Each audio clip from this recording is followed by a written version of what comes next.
C'est un événement important de l'exposition sur l'Internet de Wuzhen. Il fait partie de la conférence mondiale de l'Internet.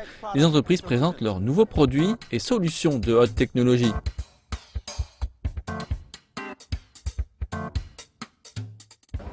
Les gens parlent de voitures intelligentes depuis des années, alors qu'il faudra encore des années pour que les véhicules autonomes arrivent.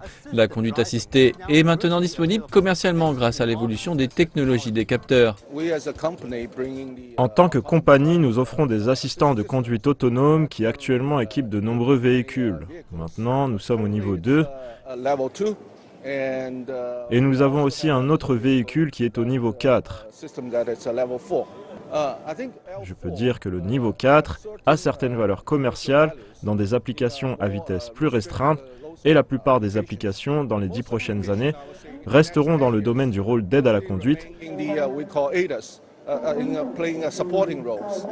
Mais avec ce rôle d'aide, nous pouvons assurer plus de sécurité pour le conducteur et rendre le véhicule plus facile à conduire. Les solutions de cybersécurité sont également très présentes à l'exposition de cette année, alors que de plus en plus de produits de consommation sont high-tech.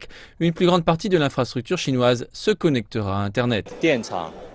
Si nos centrales électriques, nos centrales nucléaires, nos systèmes de transport public ou nos systèmes d'approvisionnement en eau étaient piratés, cela poserait de grands risques pour le pays. Tianjin sera un fournisseur de services de cybersécurité pour les Jeux Olympiques et Paralympiques d'hiver 2022.